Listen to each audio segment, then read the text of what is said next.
Welcome to the Slop Farm. Enjoy the video. In this video, I will explain how to make vegetable soup tasty.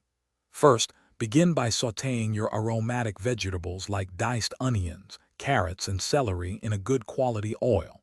This crucial step caramelizes their natural sugars, building a rich flavor foundation. Next, choose a robust broth or stock. A homemade version is ideal, but a low-sodium store-bought option works well too. This liquid base is key to a delicious soup. To elevate your soup, don't shy away from herbs and spices. Fresh herbs like parsley or thyme, added towards the end, provide vibrant notes. Dried herbs, such as bay leaves, can simmer longer to infuse their flavor.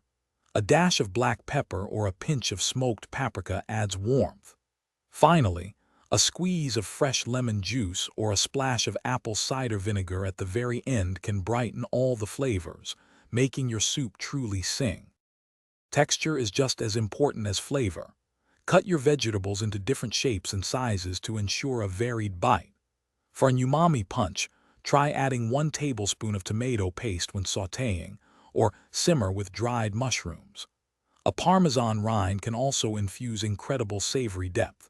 For a luxurious finish, stir in a swirl of fresh pesto or a dollop of Greek yogurt just before serving, adding creaminess and a tangy note.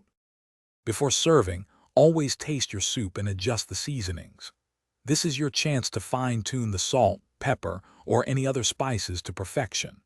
A final garnish of fresh parsley, a sprinkle of crunchy croutons, or a drizzle of high-quality olive oil can elevate both the appearance and the taste.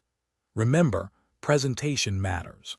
Also, for those who love to read while they cook, check the description below for a link to the new Kindle Paperwhite, along with other great deals you won't want to miss. Thanks for watching. Consider subscribing if we helped you today.